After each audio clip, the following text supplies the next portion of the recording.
The National Institute of Economic and Social Research said Britain will have to go further than any other deal that is currently in existence to provide for its services industry when negotiating for a new free trade agreement with the European Union.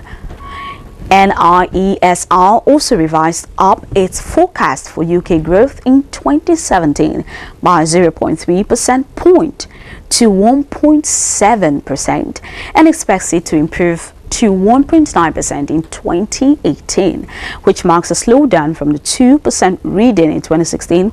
that rising inflation would affect a consumer spending.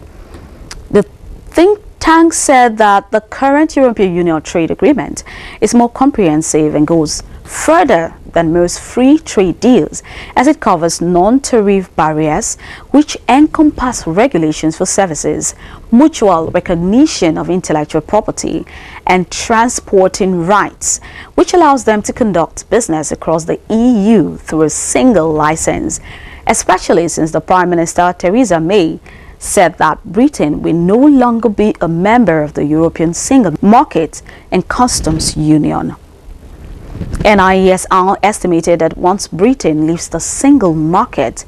and if it adopts World Trade Organization rules for a deal with the EU, there will be a 59% reduction in UK trade with the bloc, consisting of a 58% reduction in goods and 61% in services.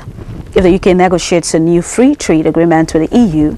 the NIESR expects a 45% reduction in UK trade, consisting of 35% decline in goods, a 61% fall in services. The world economy is predicted to grow faster in the next couple of years, from 3% in 2016 to 3.1% in 2017 and 3.5% in 2018. And our stories from around Africa. African leaders on Tuesday behind closed doors near the end of an African Union summit adopted a strategy calling for a collective withdrawal from the International Criminal Court.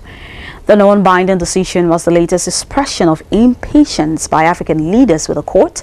which some say has focused too narrowly on Africa while pursuing cases of genocide, war crimes, and crimes against humanity. The head of Oxfam International Liaison Office to the AU, Desire Asogbavi, confirmed the adoption of this strategy. Late last year, South Africa, Burundi, and Gambia all announced plans to leave the court, leading to concerns that other states would follow. Sudanese President Omar al-Bashir has been wanted by the court since 2009 for allegedly orchestrating atrocities in Darfur, and the ICC also caused an uproar among some African nations by indicting Kenyan President Uhuru Kenyatta on charges of crimes against humanity for 2007 post-election violence, in which more than 1,000 people died. But the case collapsed because of what the ICC prosecutor called lack of cooperation by Kenya's government. Ellis Kepler with Human Rights Watch International Justice Program said the ICC withdrawal strategy has no timeline and few concrete recommendations for action.